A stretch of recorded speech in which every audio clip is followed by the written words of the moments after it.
age is a mother in that it feels like it takes so much from you as time goes on in a lot of the topics we've been discussing. Starting your family, finding your life partner, building your career, having all those things align. But there's also a lot of beauty and I don't know if you could say perfection, but what I would say to people listening that are really struggling with age ticking, time ticking away, their age going up, and they might see opportunities for starting a family going down, don't give up hope because you are in control. There's lots of different ways that life can unfold. And would you have predicted your path? Hi, I'm Peavy. Hi, I'm Jamie, and welcome to Blank is a Mother podcast. We are two toddler boy moms that have been best friends since college, and we are here to share our unique motherhood journeys through a comparative lens. And we all say we're not supposed to compare, right? But clearly we know that's not realistic. Because the first few years of motherhood shook our lives and friendship like no other experience has. And by comparing and contrasting our journeys, we've discovered the strongest threads of sisterhood yet. We don't have all the answers, and we sure have made some missteps. So we invite you to follow along as we do our best to nurture our friendship while making 1,000 tiny mama decisions in an unfair world.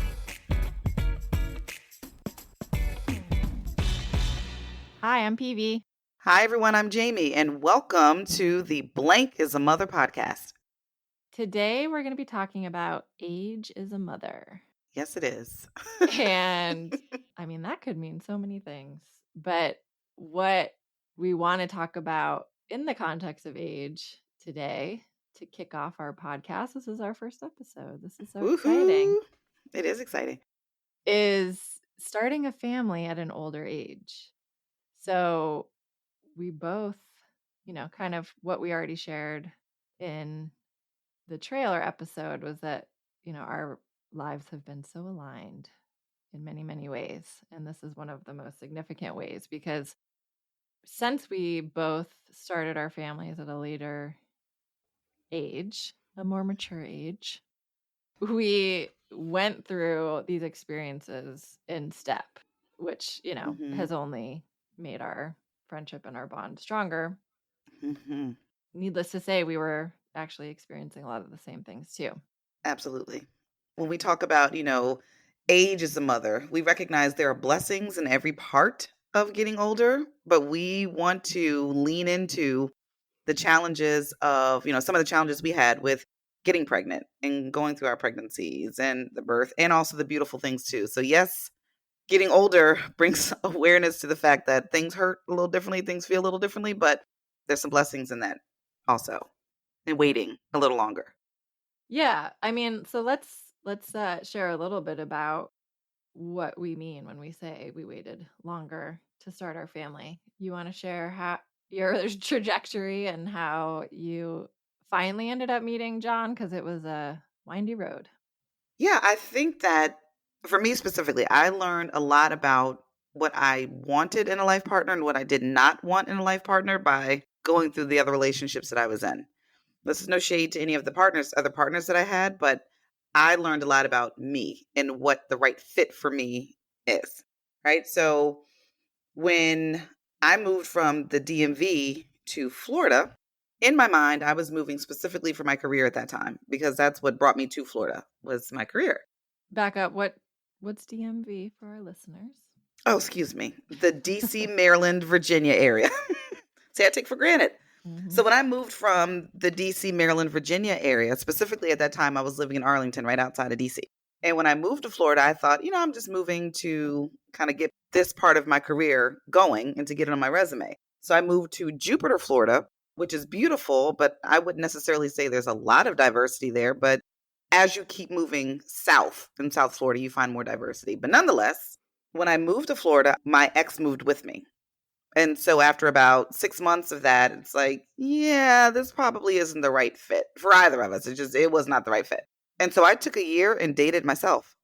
I forgot what I like to do as a single person. And I forgot what I like to do just as Jamie. You know, you get lost sometimes. I can't speak for everybody, but for me, I lost a lot of who I was in my last relationship because you're, leaning in to please other people. So I think a part of me being able to get myself ready to find my life partner, which is John, had to start with me falling back in love with all the things about Jamie. So I dated myself. I was at the gym, I was working out, I was focused on my career, my job. And I will never forget, Peeve. I was at a team meeting in Atlanta and we were sitting at a team dinner and someone asked, "So Jay, you ready to start dating?" I was like, yeah, I think I'm ready to start dating. So they were like, sign up for eHarmony because you don't know if you can, where to meet your life partner because you're new to Florida. And South Florida is so big. He can be in Miami, he could be in Fort Lauderdale. So I signed up and then John and I met and we conversed through the site and here we are. And it's so funny. There's an age gap of 8 years. He's 8 years older than I am.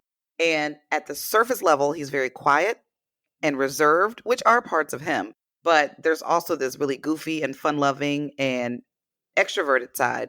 And John embodied everything that I didn't know that I needed, but also showed up differently than anyone else that I had dated ever. Totally. He's also got a lot of cocoa in him. Oh, yeah. Coco, for y'all that don't know, that's my dad. And I always said that I wanted to find and marry a guy like my dad because he is the coolest dude you will meet. He's so chilled out, laid back, brother. He's just all about his family and just really easy. Mm-hmm. And he's so incredibly sweet. And I said, I want to marry a guy like my dad. And sure enough, John has so many of my dad's traits. It's a little crazy, but crazy in a good way. And that, yeah, I kind of manifested that. So that's how I found John. And now we've been married 6 years. Yeah. And what's interesting about the age gap that you mentioned is 8 years doesn't sound like a lot to me, but there's certain parts of your life where that 8 years is actually significant and you hit that sweet spot when you met him. We were driving through Florida one time. We were driving through Tampa and John said, "Oh, this is the hotel I stayed in when I was studying for the bar, taking the bar exam in 1998." And I was like, "Oh, okay, well, I was graduating high school in 1998. So you're right. There's certain gaps where you're like, oh, that's interesting. Or we'll listen to a song.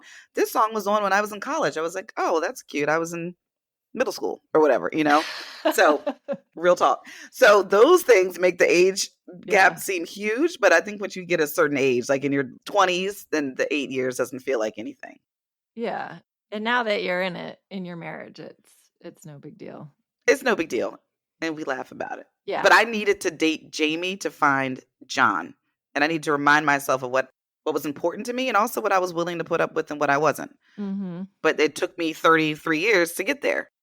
So what about you? I remember the first time I met Brett, but I want to hear your story. Yeah. Well, we can back it up just a little bit. Big picture, both of us had very serious boyfriends in high school that we carried over to college our first couple of years, which is funny and interesting. Mm-hmm. But then we went our own way for a while, had some fun. And then we both had serious boyfriends that we dated for 7+ years, right? Yeah, I was on and off with my ex. Like we went 3 rounds. Yeah. One of my Mine exes. as well. Yeah. We had an on again, off again. And I'm thinking, funny enough, they not only were the same time periods of our life, they had the same name. We can't make it up, y'all. Yeah.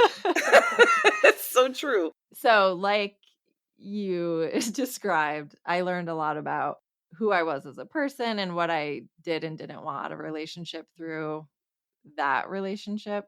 Mm-hmm. And I am grateful that neither one of us did something major that meant we were attached to that person forever and ever. Because, yeah, that would have really changed the trajectory of our lives. 100%.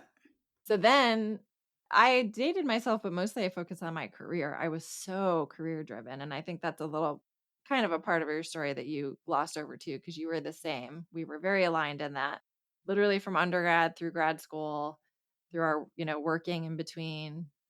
We were so driven and focused on our career and building our career and being independent and Mm-hmm. supporting ourselves and setting ourselves up to be those independent women forever and ever. We definitely put, I think, romantic relationships and starting a family on the back burner. And we are not unique in this. I mean, I think our generation was more progressive in that way, and that we started families later in life and built careers. COVID sort of derailed that and exposed maybe we haven't come as far as we thought as a society. But I actually had a little bit of a personal crisis, I would say, where this is too much to get into, but my father, who I didn't have a relationship with, passed away. And to me, it felt like this door closing permanently, in that I could never reconnect with him and have a relationship with him, that he would never know me in my adult life and all of that. And so I got depressed, and I ended up falling back into a relationship with a former boyfriend who was just bad on so many levels, toxic on so many levels. And it was a little bit of self sabotaging and like desperation on my part, because I think I was at this point in my life where I had just started my PhD program and had gone through a couple of relationships that were what you said, in your heart, like, this is not right. I need to move on. I need to find my person. But I got to this, like, and this is hard for me to say because I feel like I try to keep my shit together as a person, as an adult, but I really was like in this low depressed point in my life, and I was desperate to start a family. And I Hmm. think I carried a lot of guilt, and so I went back to this relationship. It wasn't healthy, but I think I saw all this potential, like, oh, this person is stable, he has a good job, he owns a house, he wants a family, like, Mm-hmm. it almost like on paper, it looked so great. But in reality, day to day, we just really were not compatible in so many ways. So that was a really challenging, difficult, painful few years. And so that's kind of when I got to the point, and I'm trying to think of how old I was at this point, early 30s. Anyway, long story short, that ended dramatically. We were engaged, and then we had to break off the engagement. And it was like this whole thing that actually many more people go through than I think is talked about. Mm-hmm. That we hear about. Yeah. And I think people would kind of navigate that a lot easier if people did talk about it more and were more open about it. But it's very personal. So I get it, to each their own. But then I kind of reshifted, really dropped my roots in Santa Barbara and really focused on my PhD program and leaned into my group of friends here. And I moved in with one of my good friends, and it was a shared property where there were two houses on it. And sure enough, my now husband, Brett, was my next door neighbor. So I was literally the girl next door. This might not make it on the episode, but I remember the very first time we met each other. He had just moved into his house. I was walking back with you're going to laugh at this. I was walking back with the landlord, and she was showing me the back house where we lived. And Brett was in the bathroom over the toilet looking out his bathroom window so he could see me walking, because he was shaving his balls. And he was like, "Oh, she's pretty." All right. Well, I think that's the end of our episode for today. Thank you all for, because when I'll I, have to get Brett his is like my permission. brother, please, because I don't know if I need a visual of him shaving his berries. Love you, Brett. Woo, yeah. Thanks, Peeve. So anyway, that first year that we, kind of were neighbors, we definitely had attraction to each other, but we were both, going, he had just gotten out of a long-term relationship too. And he was kind of like, he didn't have his 20s because he was in a very committed relationship. So he was like, ooh, let me try to get into my 20s here. So I was like, ooh, no, danger zone, keep me away from him. But we also were next door neighbors, and it was a very much like a Three's Company kind of thing, where we come and knock on my door, where we had like, family barbecues, and our dogs roamed between. Honestly, if it weren't for our dogs, we probably wouldn't be married right now, because our dogs were like, you guys should hang out. Let's hang out. Lord Jesus. Anyway, long story short, we were neighbor friends, had interest in each other, but were very adamant about keeping our distance. And then it wasn't until he was like, "Oh, I'm pursuing my winemaking career. I'm gonna move to San Luis Obispo to be closer to my family and take a job." And I was like, "Cool, see you never." And then I went to Australia for a month and we're like, "Yeah, we're never gonna see each other again." And then we just kept staying in touch and kept making plans to spend weekends together. And I remember you were at one of those weekends. I sure was.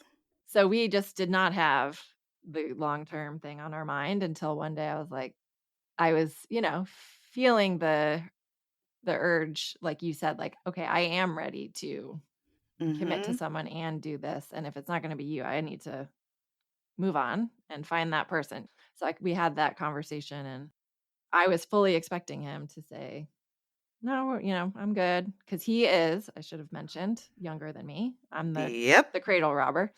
And it's only 3 years, but just like you said, like he was graduating high school and I was graduating college. So, it was significant at times.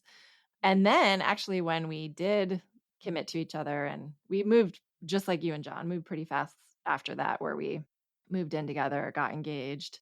But even after we were married, I was more than ready. Like when we decided we were long-term commitment, I was like, cool, let's try and have a baby. And he was like, no. So even after we got married, I was like, okay, let's do this. And he still was so hesitant and he did not feel the clock ticking where I had been feeling my clock ticking for a long time. My clock was loud, and so was John's. And what's funny is when it was happening, so in my 20s and early 30s, physically, my body was speaking very loudly to me hormonally that I was ready to be a mother if I wanted to be. But I didn't have like the mental awareness to realize. I mean, I separately, I would say emotionally, I was gaining my own like desire to be a mother, which took a really, like decades for me to decide that I wanted to have a family and wanted to be a mother. But now I'm like, oh my gosh, my body was speaking so loudly to me that I was fertile. Whereas now my body is speaking in another way very loudly to me that I am not as fertile. But still fertile. Put that out there. Still fertile. Not as fertile, but Saying still there's a fertile. chance. Absolutely. Yeah. Words have power. Yeah. Okay. Anyway, that was just something we had to navigate. And it wasn't until, I actually was trying to describe to him the biology behind fertility. And he was like, oh, but you're so in such great shape. You work out all the time and you eat so healthy and you look younger than you are. And I'm like, all of that is great. Talk to my ovaries because my ovaries could care less whether I was 300 Mhm. pounds, sat and ate Cheetos and watched TV all the time. The ovaries do not care. So anyway, it wasn't until his sister got pregnant that he had like an aha moment where he was like, oh, wow, I'm the oldest and my youngest sibling is having a baby. And then I think he just realized, oh, we could have like our kids close to the same time and the cousins could be hanging out. So that was a gift to me because I didn't even really realize at the time how short my fertility window was at that moment. So again, we finally, we moved pretty quickly, married, and then we got pregnant within a year of being married. And so did you and John, but very differently. So for me, I had a clock of my own. I said, "Okay, we're going to stop not trying, but we're not going to like really start trying like tracking my ovulation and timing sex and all Mhm. that stuff Mhm. until I do this really big athletic thing that I was training for and committed to." I was doing outrigger paddling competitively and I really wanted to paddle the Pilolo channel and I had to like compete to get on this team and I really was in, one of the best shapes of my life. Yeah, you were. I remember that time. Mhm. Yeah, and I was so committed to that I really was that whole, like, getting pregnant was on the back burner, but both Brett and my sex drive was very high at the time. So at this point, I was 38. We were just doing it like bunnies all the time. Anyway, just because, which turns out doesn't last. So yeah, anyway, it was just 5 months. Literally, I swear to God that I don't even worship. I got pregnant in the Pilolo channel, like doing the math, that sperm must have been stored up in there. And then as I was paddling, because by the time I got home, I was pregnant. And I didn't know it. I thought I had all these symptoms, and I thought, oh, geez, I must have got like a UTI or something, spending all that time in some wet, soggy paddling shorts. So I was taking antibiotics. I was, it was post race. So I was having a lot of fun, drinking a lot. And I was going on a research cruise because I'm a marine biologist, and I was going on a research cruise for 3 solid weeks, way the hell offshore. I remember this. And the day before I was about to get on that boat, I said, my period's 3 days late. Maybe I'll just take a test. And I took a test and it was positive, and I was like, huh. I've always had this feeling deep inside that I could not get pregnant for a few different reasons. And so literally in my life, I've never had a scare. I've never once worried about being pregnant. And so when I saw the positive pregnancy test, I was like, oh, I guess it is possible. Literally, I just got on the boat and I said, well, if I'm still pregnant when I get home, I guess we'll deal with it then. So I was going to just like kind of try to forget about it. But I got on that boat and I barfed my brains out. It was horizontal. I've never slept so much in my whole life. I was horribly, horribly sick for 3 weeks. And now I have so much more empathy for the people who get seasick, because I imagine that's kind of what it feels like. But yeah, I was deathly ill for 3 weeks and lost 10 pounds. I remember you calling me when you got back. And you're like, so I was on the research boat and I was very like deathly ill. And I was like, oh no. Like, are you okay? And then you're like, and I'm pregnant. I was like, wait a minute, what? What happened? When did all this happen? Weren't you just on a damn boat? Like, I don't understand what happened. Yeah, I vividly remember that. And then it was like, well, congratulations. Then it's time to celebrate. But it was a shock. Yeah. Like, holy smokes. Now you're pregnant. Yeah. So that's how, it all happened quickly, finally, when we finally pulled the trigger. But you had a much different experience. Oh, yeah. Well, let me go back, I guess, because we're talking about the parallels, right? So, yeah, John and I met in 2015. We were engaged in 2016. We were married in 2017, and we had LJ in 2020. So it was very like fast.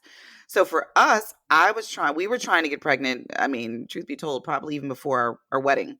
We were like, it's going to take us some time, maybe. Like, let's just go ahead and get started and start the process of just getting it in and seeing what happens. Good job, But John. He's like, oh, yeah, we should start practicing. I'm like, mm-hmm. But I will say that the other part that we had to take into consideration that I'm very open about is that I have the BRCA2 genetic mutation, which makes me more susceptible to breast cancer, ovarian cancer, cervical cancer, pancreatic cancer, melanoma, ocular cancer, like all the things. And so when I was diagnosed with that at 25, because of my mom, who was a now 3-time breast cancer survivor, at the time, this was her second battle. So I was diagnosed, and it's like, people are kind of urging me to make these life decisions about, doing double mastectomies and, doing oophorectomies, which means taking your ovaries out, all the things. And I'm like, I haven't even had kids yet. Like, I want to do that, God willing, before I have to make those decisions. So all of that's kind of playing in my brain. John and I are trying, nothing's happening. The company that I worked for at that time, part of the benefits package included 3 rounds of IVF. And I thought, So John and I talked about it. We went to our consultation with the IVF, the fertility specialists, and they're like, look, y'all can either keep trying on your own, or, because at this point we've been trying for a couple of years, or you can go through rounds of IVF. And so we talked about it, and we're like, we don't have much time to waste. I have medical decisions at play as well. And I mean, we're not spring chickens, so we need to figure out what we're going to do and commit. So we committed. So we went through IVF. And I remember it was so cute. I was telling my parents about it, and they're old school Black folks. So they were like, y'all doing what? Peter just what is it? What's the acronym? What is it? So what does that mean exactly, Jay Bird? What? And so the nice thing about that is that they were on the journey with us, because we were learning as they were learning as well. And the IVF group was fantastic because they talked us through everything. But I remember going through, number one, I hadn't been on birth control because of my genetic mutation also. So it's like, I had to get my body adjusted to being on birth control for a while to regulate things, which I had never had to do. But then we're going through that process. get my hormones regulated. We start these injections. I'm not an injection, like a needle person. So we had to get used to John giving me these, shots. And I went through a couple days of the injections, and my body was like, no, ma'am. Mm-mm. I don't know what this is, but we don't like it. Not today, Satan. We're not doing this. We're not doing it. And so I remember telling John and like all my people, like, my body's broken. It doesn't even want to respond to medicine. I'm never going to have a baby. We're never going to have a baby. And this is why, again, John is so good for me, because I can go from 0 to 100, as most people know. He's very even. And he's like, sweetie, we just have to give it time. Your body's just getting adjusted. There's nothing wrong with your body. Everything's fine. So we stopped, and I gave myself my body time to reset. Second time, we're like, we're going to do this again. Great. We went through a whole round. We had eggs that turned into embryos. We did genetic testing to make sure that they were viable. And none of the embryos were genetically viable. So we went from like, I think at that time it was like 6 or 7 eggs. It wasn't a lot initially. Well, it was enough. But nonetheless, they weren't viable. But we weren't discouraged because we were able to get through a whole cycle. And that was encouraging. So we're like, well, we got through the cycle. Mm-hmm. We'll do one more time. And we were getting ready for John's sister Ruth's 50th birthday cruise. So we're like, we'll do one round before the cruise and we'll see what happens. So we went through another cycle. And this time they retrieved 12 eggs. And I told people this before. I don't know where they found those eggs. We have been checking my follicles. I can tell you there weren't 12 in there, but they poked around somewhere and got some secret squirrel magical eggs. And I'm thankful for them, whatever they had to do to grab them. Mm-hmm. They grabbed those bad boys, all 12 of them, and fertilized them. It turned into 6 embryos. 3 matured enough to be genetically tested. And then we were waiting to see if there were any viable ones. And I remember I was still in corporate at this time, and I was sitting at my desk, and they called, and the doctor said, first thing, do you want to know the sex? Oh. And I said, yeah. And I said, that means that there's an embryo. And he's like, there's one. So those 12 eggs gave us one viable embryo. My words exactly, Peeve. I said, put them in and let them bake. It'll be fine. We're not worried about it. We're good. Like, I'm glad we have an embryo. We're going to make this baby work. Yeah. And so we knew it was a little boy. And we were able to breathe and just kind of allow my mind to wrap itself around the fact that we have an embryo. And now I need to get my body ready after the cruise, because I knew I was going to be drinking wine on the cruise. When we got back, to get my body ready to receive our blessing. And that was in July. October, we did the transfer. And I also remember then being back in my office, and we had to wait 10 long days. I'm talking about long, to come back into the office after 10 days to do blood work to see if you're pregnant. Yeah. And sure enough, I got the call, you're pregnant. And it was really cute because the nurses were all excited, because y'all know I talk to everybody. And they were like, no one of us wanted to call you. We wanted to call you as a team to tell you that you were pregnant. And it was so surreal. And then I'm like, well, now what do I do? Like, we're pregnant. And so you still go through the shots to let your body know, just to give yourself the hormones that your body would naturally secrete if you had gotten pregnant naturally. And I will tell you, this is the other cutest part of the story, outside of the cute little boy that we have, is that after a couple weeks, you go back in to the doctor's office so that they can do a transvaginal ultrasound to see the heartbeat. It's too small to hear it, but that's when you know if your body has accepted this baby fully. Aww. My parents are the cutest. They drove down from Maryland because we're like, we're going to be in this room. And I know the doctor was like, I don't know how many of y'all can fit in this room. This is a really weird experience because your mom's in the room, your dad's in the room. Black folk style. I don't know if it's black folk style or it's Beale style, because I know a lot of black folks would be like, I was like, I don't know if I want you in the room while they're about to go up in Susie with the wand. But my parents like, it's fine. We'll turn our faces. We'll face the wall. Aww. So they faced the wall. And the doctor was like, okay, you guys can turn around. And it was John, my mom and my dad and me and the doctor. And I'll never forget, we looked at the screen and you see this thing blinking. And he's like, he has such a healthy heartbeat. Aww. Congratulations, you have a healthy baby. And my work here is done. And I'm like, what do you mean you're done? Yeah. Because, at this point, they've been a part of your life for a while. It's like, you're not used to just saying we're done. They're like, our job is to get you pregnant. You have a healthy pregnancy. Now go carry out your healthy pregnancy. And I did. And unlike Peevees, when she was nauseous and stuff, there was no morning sickness. I was walking. I didn't really gain that much weight. I had a very healthy, happy pregnancy up until it was time to check in and deliver this baby. And my blood pressure skyrocketed. And we ended up having an emergency C-section. But we can get into all that. I don't know if we're talking about the birth part yet, Yeah, because go for it. you have a very interesting spin too. I will tell you this, I was so excited. And because I was considered, talking my age as a mother, my geriatric uterus, because not only was I 39, Advanced maternal age. advanced. Yeah, you know what they call us, a geriatric uterus. Yeah. Really helpful medical community. Thank you. Yeah. Feels great with the confidence. Appreciate y'all. But jokes aside, they were wonderful in the hospital. But because I was high risk because of the IVF process and being older. And being Black. You are high risk for being Black because Oh, I didn't get to the Black part yet. Okay. Oh, I'm coming to the Black part. Yeah, but high risk for that too. Thank you, Pete. But, just from that standpoint, they were like, we are going to induce you a week early because 39 weeks, that's about right. And I was like, I don't know, but okay, they're the doctors. My mind, I'm like, I have a whole week left. Why not just let the baby bake until he's ready? But clearly they knew what they were talking about, because at 39 weeks, I checked into the hospital and my blood pressure skyrocketed. And I remember, and this is where we get to, the experience of being a Black woman and the maternal health issues and the reproductive health issues, all the things that we experience. We talk about women having their own experience, but then you introduce intersectionality, so the other parts of our identity can make it different, even as being women. So my Black woman experience was, you hear a lot about this perception that Black women are just supposed to be strong, strong, strong, strong, strong. And so if we're complaining about pain, it's like, are they really in pain? It's this whole perception of why we don't. And the reason actually why a lot of us don't get the same level of medical care. There's not enough care around our care, especially as Black women. And so we have a higher mortality rate. And I mean, we just heard about the track star, the Olympian track star that was, 8 months pregnant and had complications and passed away. Yeah, she had preeclampsia. Yeah. But nonetheless, I remember, that's a fear as well. And I remember Peavy being so concerned, like, if you go through anything, you let them know.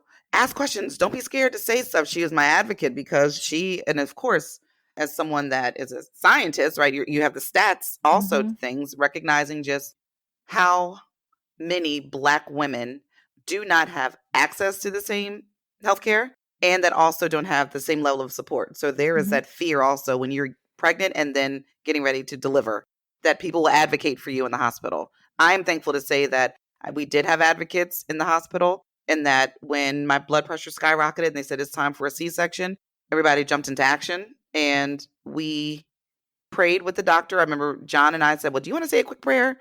And she was like, oh, okay. And we was like, yeah, come on over here, woman. And we held hands and we prayed. And I remember we specifically did not call anybody, including you, Peeve, including my parents, nobody, because we didn't want anybody to freak out. And we said, what time is the C-section? And she said, oh, at 10 o'clock. And John and I looked at the clock and it was like 9:30. So we're like, so pretty much now. And they took me down, prepped me. 28 minutes later, LJ was born. Yeah. And they got him out, and 3 years ago. Yeah. His third birthday is on Saturday. I know. This is a perfect time for us to be revisiting this. 100%. Yeah. Because even though 3 years ago seems so long ago, it's still so current in my brain because of just what we had to go through to get him. Well, I think you didn't mention that while you were pregnant, COVID had hit. So we were in a pandemic. So that added a whole nother layer of complication to receiving medical care during that time. Thank you for that reminder. Yeah. And it was post George Floyd's death. And so there were a lot more statistics rising to the surface and being circulated, which I felt grateful for because I knew, surface level, that there were a lot of disparities. I didn't know the depths of the disparities until, and I was deep in information mining on all kinds of topics, probably to my detriment, but on all kinds of topics. But I was, very almost obsessively focused on your health at the time.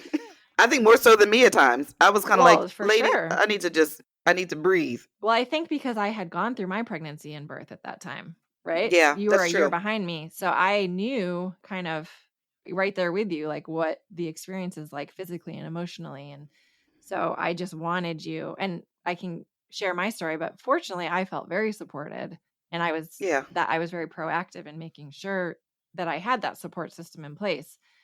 But I just really wanted that for you and every woman that ever has to go through pregnancy and birth. I want them to feel as supported and as in control as I felt during mine. And that's what I was, yeah, very fearful for you, that I think because your pregnancy was so smooth, which was a blessing for you. I just, I was on high alert for you. And that's why I think you and I, not think, I know that's why we are as tight as we are today, because we advocate so fully and strongly for each other. So I definitely appreciate Mhm. that. I was very, very grateful, as everyone was, no one more so than you and John, that everything went smoothly. Absolutely. You're also the exception to the rule that you're one little embryo. My one little embryo took. So, this was all meant to be, if you believe in that, like this, it all unfolded as it was supposed to. And Yeah, timing is everything. I don't question the timing. At one point I did, like, is there something wrong with my body? Am I doing something Mhm. wrong? Am I not supposed to have children? Like, what is this? Like, and John, was married before he and I got married. So this is his second marriage. He didn't have children in his first marriage. He was married for, I think, 10 years. So it's all these things at play. Yep. But when the timing happened, I wouldn't change that. And the fact that we had one embryo just increased my faith. And I know we can talk about faith as another thing, but my Mhm. faith in God it skyrocketed in that. He knew when it was time for John and I to become parents. Yeah. And this goes back to what you said at the beginning of our conversation about age as a mother, and that it feels like it takes so much from you as time goes on in a lot of the ways that a lot of the topics we've been discussing. Yeah. Starting your family, finding your life partner, building your career, having all those things align. But there's also a lot of beauty, and I don't know if you could say perfection, but you said it was perfect timing, for you. So Yeah. I think what I would say to people listening that are really struggling with age ticking, time ticking away, their age going up, Mhm. and they might see opportunities for starting a family going down, don't give up hope, because you are in control. There's lots of different ways that life can unfold. And would you have predicted your path? I wouldn't have predicted that I married the dude next door. you know, who had we were just so different at the time, it seemed. We actually are very similar in a lot of ways, but Yeah. No, I wouldn't have predicted this at all. I wouldn't have predicted that I would be living in Florida. I wouldn't have predicted mhm. that I would have ever left home because, again, that Maryland area is where, my people are. So I would have never thought I would have left home. And if I did leave, which I did, I thought I would have been back home by Mhm. then. So I never anticipated that any of this would happen. I also thought that when I was ready to get pregnant, I would just get pregnant. Like, boom, there you go. Yeah. And you don't anticipate that. Another piece that we are aligned in is that we turned the focus towards ourselves. So we both had these periods where we were like trying to force the issue of finding our life partner and building our family, because we had gotten to that point where Hmm. a lot of women do, where you're like, oh, I want all this to happen right now, right now, right now. And we really had to kind of surrender and let go to, how our lives were unfolding, to put the focus back on us. And I think that's really powerful. It really made all the difference, I think, in both of our stories, Hmm. because that allowed us to kind of be in a relationship with ourselves, date ourselves, Hmm. like you put it, love ourselves. And then that opened us up to receiving love and loving someone else, I think, more fully and completely. Ooh, that's beautiful, people. I think it's also recognizing that in that time when we were dating ourselves and I was dating me, I leaned really heavily on my sister circle, Mhm. which can be challenging also because you also want to, I can speak for me. You want to lean on your girlfriends, and that also means that you have to acknowledge some of the crazy, nasty traits and things that have happened in your relationship that you may have bubbled up because you don't want people to know about all these crazy things that may be going on in your relationship. So it's a double-edged sword. But I Mhm. think that increases the need for finding your people. You said that earlier. But I think that's part of the learning too. You're learning more about yourself. You're loving yourself again, but you're also being real with yourself that you may have to change the way that you've approached things in different relationships to get to a better outcome in your newer relationship. May or may not. For me, that was true. Mhm. Oh yeah, 100%. This not only relates to, how we want to have what we define as a healthy relationship with our partner, but also moving forward how we want to set the culture of our family. And, what is the tone that we want Yes. to set as adults to model for our young little people that we're bringing up in this world, in this crazy, crazy, unfair world. Yeah. But that's real, Peeve. That's real. Because when you're in a relationship, there are two cultures that are coming into play. Yeah, So there are things that John did in his culture, and culture meaning like his culture of family. There are things that I did in my family. right. And so how do we combine and recombine the things that worked well for our respective cultures to create a culture going forward for our new small family? hmm Let me take a side step here because I want to share my pregnancy and birth story because it is so different than yours. Yes, it is. So I did not have a smooth pregnancy at all. I was of the mind, silly, silly mind, that I would be one of those pregnant ladies that just kept on working out and, doing my thing. And I would feel great and I would feel so energized. And I'm growing this little being. And isn't this amazing? And, what a magical experience. And hell no. I hated every minute of being pregnant. And literally the only reason I somehow kept moving was like, okay, on the other side of this, I'm going to have a baby, and I've wanted this for a really long time now. And that was really what was keeping my head above water because I had really undiagnosed, which is looking back, crazy to me that I didn't me as, what we're talking about this dichotomy here. I had great health insurance. I had the best OB in my town. I had undiagnosed hypermesis gravidarium. I know I'm butchering the name of that. HG. The same thing Mm-hmm. Amy Schumer had and the same thing Kate Middleton had. So it's not like, it was an unknown secret thing. Lots of women suffer from this, but basically I was barfing for the majority of my pregnancy and I was extremely sick. So the first trimester I lost over 10 pounds, most of which was on that 3-week cruise. And I was, I would like crawl into my OB appointments and say, I don't feel good. Like Oh, I I really know. like I am barfing a lot and I can barely get up. I'm like at work late, barely get through work. I'm like horizontal anytime I can be. And then I get home at 5 and I literally just go to sleep. And I Mm-hmm. sleep through until the next day and could barely eat anything. And she just said, "Oh yeah, well it should get better at 12 weeks. Oh, I bet it'll get better at 14 weeks. You know what? At 16 weeks you're going to start feeling better." Mm-hmm. She just kept giving me these benchmarks, which I appreciated and that's probably like the norm. Most people start feeling better then. But, and part of this is me that I was so like I'm strong, I'm tough, I can do this, which I had done.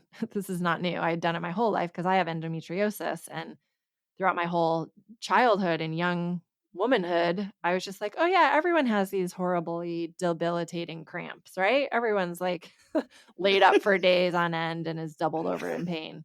No, that's not normal. Oh, Mm-mm. yeah. So not surprising, I guess, with my nature, but yeah. So I lost a bunch of weight my first trimester. Fortunately, what she did say that made me feel better was your baby's going to be fine. You could be on your deathbed.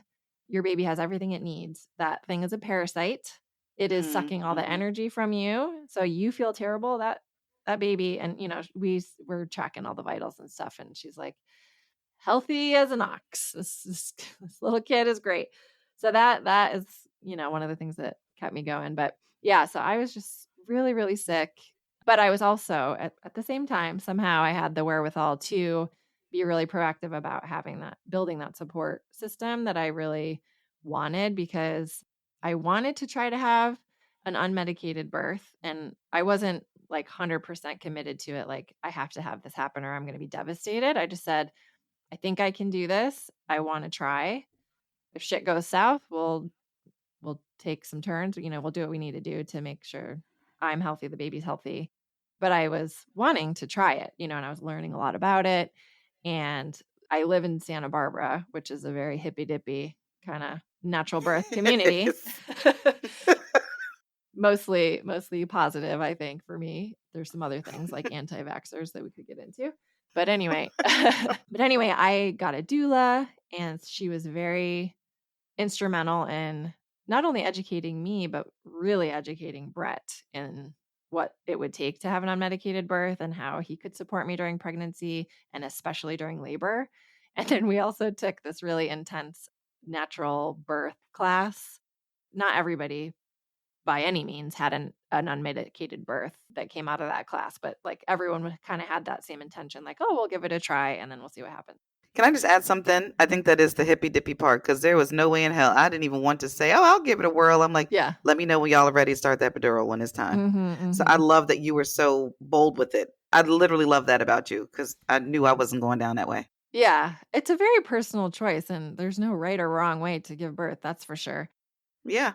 And a lot of times you don't have any control over that. And that's actually what we learned in the birth class, is that you have to surrender to the process. Your body will tell you what it needs, how it's going. Your job is to turn your mind off, let your body take control, and then you kind of like support your body in doing what it needs to do. And again, sometimes your body's like, I need a freaking epidural right now. Or, we need to do a C-section because of X, Y, and Z. So there's, like I said, no right or wrong way. But because we had that intention, we took this intense birthing class, and it was like, love this woman so much, this local woman who puts these classes on in her home. We literally sat around her home, all these couples. I felt like I was in like a weird documentary.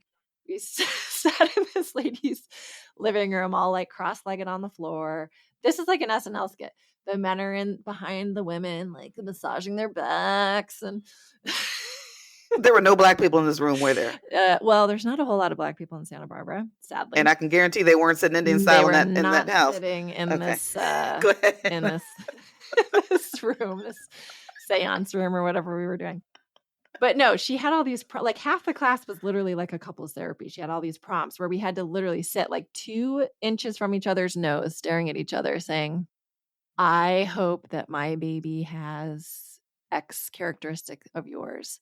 I hope my baby does not carry on this like generational trauma that we have in our family. Like, it was deep.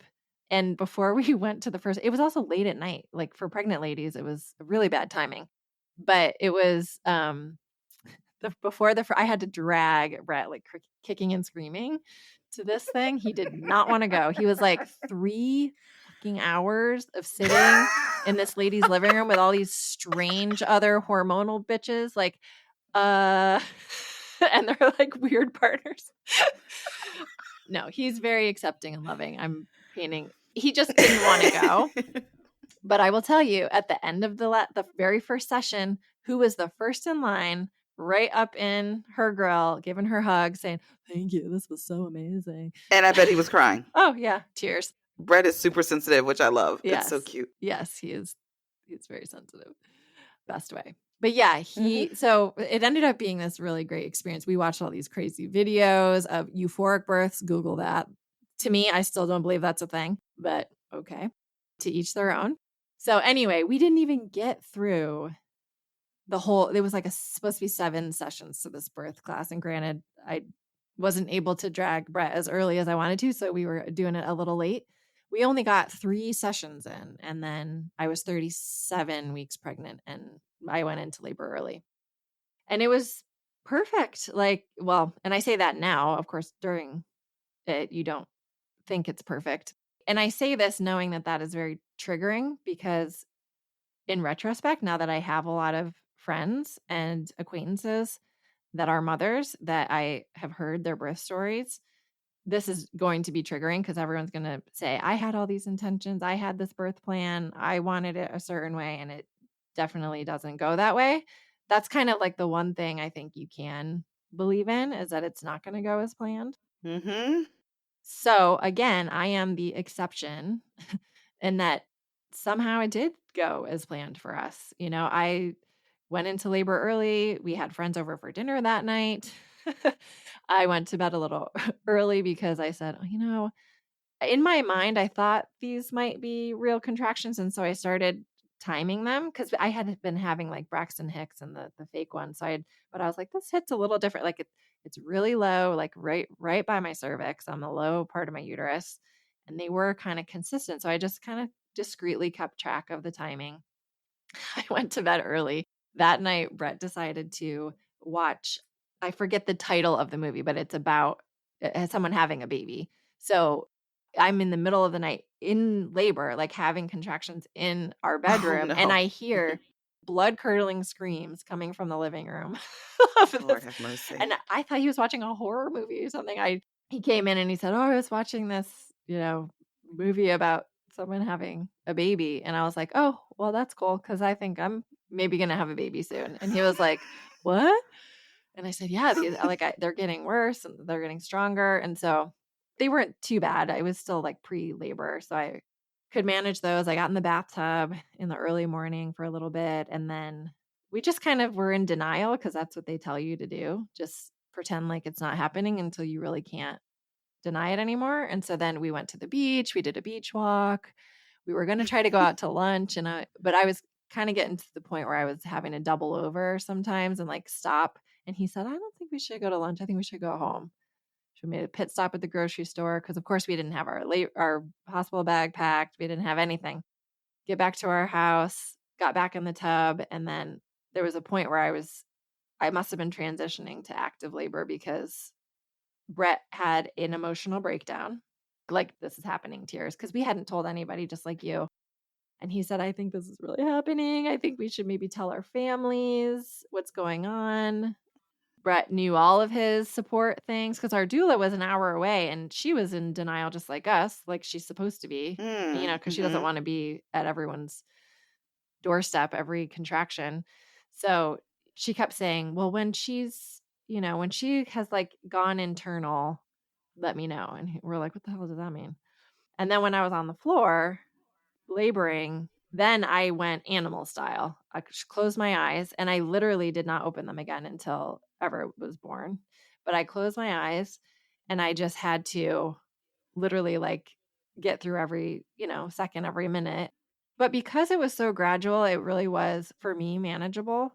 I think because I had experienced all this painful period shit my whole life, Mm. like I had been literally in training for this my whole life. Mm-hmm. So because it was gradual, because Brett knew all the things to do, the positions, the massaging, he knew to like make me drink water in between every contraction and eat like a couple sips of a smoothie between every contraction. He made me get up and go to the bathroom every 30 minutes, which was agonizing. Finally, the doula showed up and she probably was only there.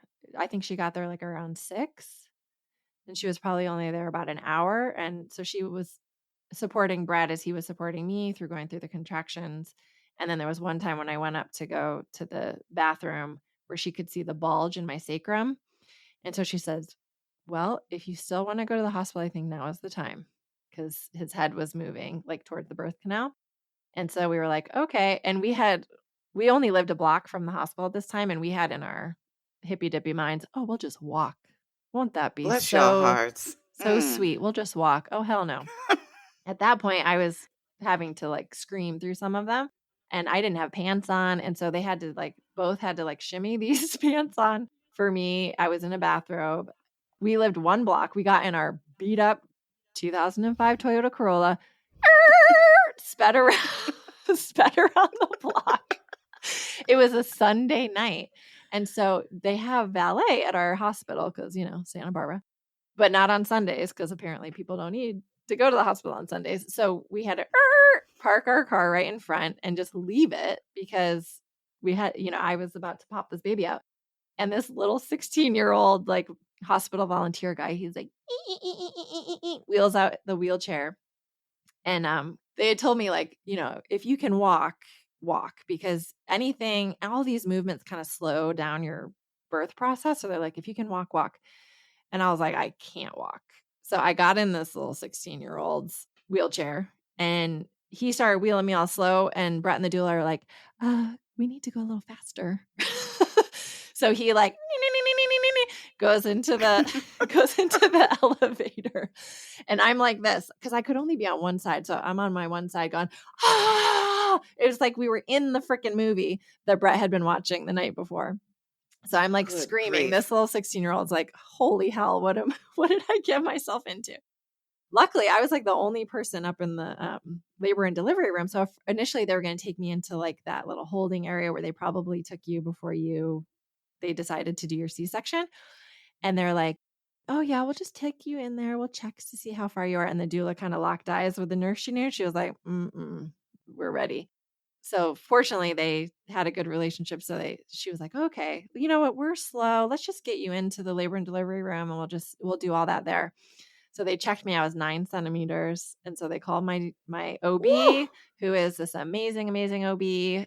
But she's amazing in that she supported 99% of her birth. So a lot of OBs, it's just like who's on call kind of thing. But this was part of my, the support system that I built.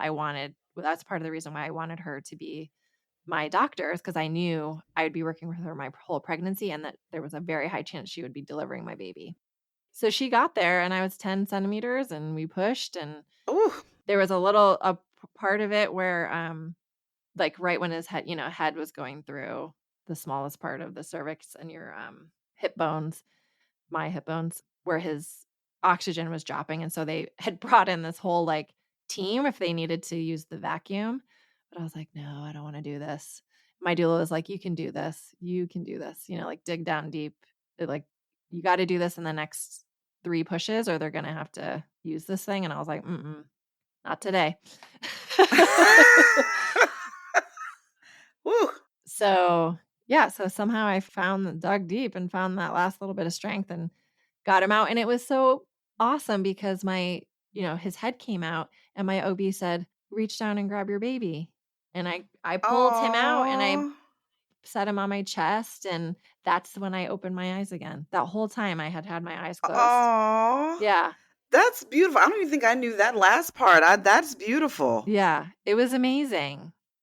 Brett got to cut the cord, but he didn't get to stay for like weighing him and trying to do like the transfer to the other room because there was no valet. And so he's like, I think I got to go move the car to the parking Lord have garage. mercy. And so he runs down and he's gone for like an hour or something. I'm like, where the hell did he go? He came back. He's like, the battery was dead. I came down there. The security guard was yelling at me. He's like, we just had a baby. I don't know. I couldn't come move the car. Luckily, we lived a block away. So he had to run back, get our other car, bring it over, jump our car. Only y'all. I know. And then talk about hippy dippy. He also brought back a cooler. Here we go. I was waiting for it. To put Everett's placenta in and took home. And he chopped it up into like 1 inch by 1 inch. And I saw them, y'all. I just Pieces. need to be clear. I saw them in the freezer. Yeah, and we froze those. Okay, go ahead. No, that's it. We just would add them. Like I would add them to smoothies. People like do different stuff with the placenta. Some people plant it, in their backyard and have a ceremony. Some people just throw it out in the medical garbage. Some people dry it and make it into a powder and take it in pill form because it's supposed to be like so that you don't lose all of those hormones and nutrients like boom all at once. It's supposed to be like weaning you off of it and kind of giving you some of that because it's an organ. You literally have created an organ. It's like losing a liver, or a lung or something. I think this is where the cultural differences come in, and I'm not. Yeah, it's definitely cultural. Okay. It's also just me because, and I don't just mean white and black. I mean, that's kind of what I meant in that moment. Yeah. But generally speaking, I think there are cultural differences because I remember y'all. I have to tell y'all this. We're all family during this podcast. PB's like, Jay, I'm gonna make smoothies with the placenta. And I said, you're gonna do what? Well, where is it? It's in the. I'm not lying, y'all. We're going to make smoothies. And, and if you want to try it, you can try one of the smoothies. And I thought, yeah, this is. I promise you could not taste it. Brett did Mm-hmm. try it. He could not taste it. My mom, bless her soul, because she has serious FOMO. She's like, if there's some opportunity for me to be close, I'm going to do it. And she did, didn't She she? tried, yeah, a couple sips. I don't care if I can't taste it. I would be the one to be foaming at the damn mouth trying to try your placenta. No. Anyway, A lot of animals eat their placenta, by the way. So this they is also lick their booty holes all the time too. So that's I mean, we ain't gonna go to not the damn animals today. Well, Jamie, the animals eat their placenta. They also lick their buttholes. Not the same, boo. But I feel you. No, this is not just I agree. Cultural is in the, it's not the core white sense and of black. because my sister was like, hell to the no. I can see Heather like, no, ma'am. Yeah, I don't want to see it. I don't want to taste it. I think you're crazy. Give me the epidural. You are on another level, another planet. But that's also a thing that makes this relationship so dynamic, is that we have such differing views on certain things like that, but we can still laugh through them. And I love it. I love that you did it. I just take mine and put it somewhere. Anyway, we've been talking now for a while, so we should probably wrap it up. But I really like how we went down memory lane, especially to celebrate LJ's 3rd birthday. Aww. Such great timing. And to honor the Olympian who lost her life and all the others, Black women who have had to suffer unfair treatment. 100%. All these topics are so important to not push under the rug and to talk about and to look at those hard statistics, because it's probably different now because this was the statistic when you were pregnant. So what was that, 2019? Yep. Yeah. Through so 2020. Yeah. 2.6 more likely. 2.6 times more likely to die giving birth. I mean, there's so many other stats and so many other people that this has happened to. I mean, I know that John's best friend, when he and his wife were going in to deliver, he made it a point to wear, this is what John told me, so I hope I don't butcher the story, but he was intentional about wearing his shirt that had his law firm on. He's an attorney as well. And it was intentional, like, okay, don't play around. Yeah. Like, I know what the stats are. I know that, our Black families don't get the same level of care. I'm not fooling with y'all. And he had his shirt on, specifically. So I think I'd love to dig more into that as we keep talking, especially when we get to the racism other. Yep, for sure. Piece of it. But I think that even though we had wildly different pregnancies and birth stories, and we were both exceptions to the rule by far, for sure. I think. For sure. In a positive way, fortunately for us and our families and our babies. The common thread, I think, is being your own advocate. Not only in our, finding our life partner, because I think we could argue we were our own advocates in that as well. But when you are ready to get pregnant and to have your baby and go through pregnancy and birth, being your own advocate, no matter what race you are, for making sure that you feel supported and that you do have access to the information that you need to remain healthy. And honestly, I would do it a little differently if I got pregnant again, because emotionally and mentally, I did not feel healthy during my pregnancy because I was so physically ill. And that was so uncommon for me, unnatural to me, unfamiliar, that I really got depressed emotionally. Fortunately, as soon as ever it came, I was overtaken with, I did not suffer from postpartum depression, which a lot of women do. I feel like I had prepartum, is that a thing? Pre-birth depression. Yeah. So I was depressed basically my whole pregnancy, but not after. Fortunately, I just felt all this, overcome with love and joy. And that also probably is triggering for a lot of people because they're like, I felt helpless and like my life had ended. And, how do I take care of this small little being? And there's a whole lot there. I mean, even breastfeeding. I was adamant about, there's this whole thing, and we can talk about this during another episode or whatever, But there is this notion of the toxic positivity, Mhm. and that we've talked about, because even when you're trying to get pregnant, or if you're not trying to get pregnant, because women have a choice and not every woman wants to be a mother, and that is okay as well, Mhm. because there is this toxic positivity that floats around where people say, when are you going to have a baby? Well, when are you going to get pregnant? Oh, you don't need IVF. You just need to have some drinks. You and John just need to take a step back and just breathe and relax. And it's like, Go on people mean vacation. well. Oh, girl, I heard it all. You don't need IVF. You guys just you're just putting too much pressure on yourselves, and da, da, Yeah. da, da.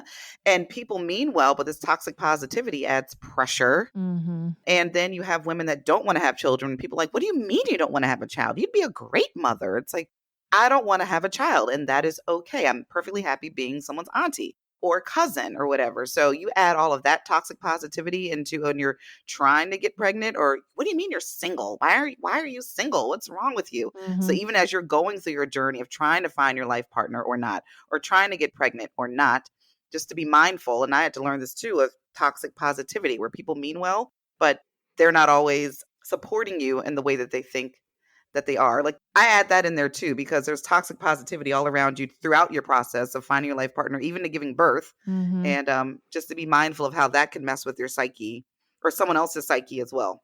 Yeah. So support is not just telling people to take it easy and relax.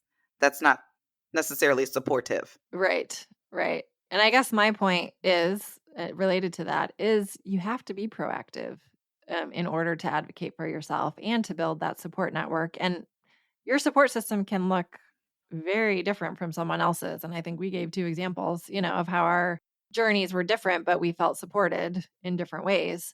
So I would just kind of leave it there. Like, check in with yourself through your whole, age as Hmm. a mother, through your It is. whole journey of, probably later in life, if you're listening to this podcast and care about what we're talking about, later in life, finding your partner, building your family, whatever that looks like, making sure you're staying true to yourself and checking in with yourself, being proactive for your support systems and advocating for yourself.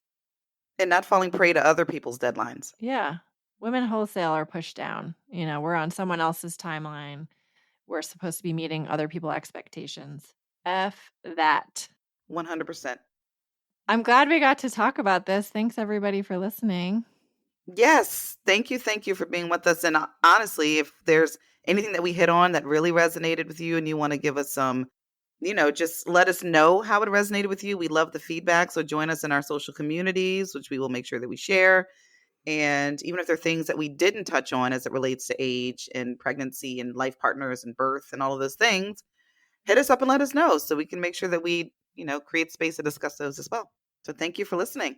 Yes, a big part of this is we want y'all to join the conversation. And so there's, I'm sure, a lot of resources and aspects that we didn't get to touch on in our conversation that you could add to the conversation. So you can find us at @_ is a mother podcast on Instagram, and we will have more how you can reach us in the community in the show notes. So thank you very much. We will see you next time.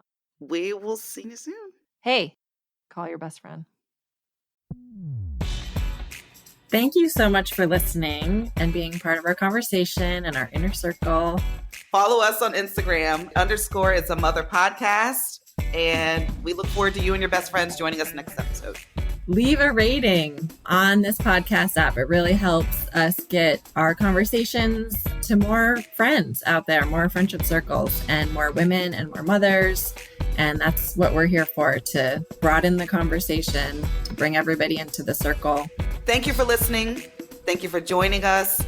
We'll talk to you soon. Go call your best friend.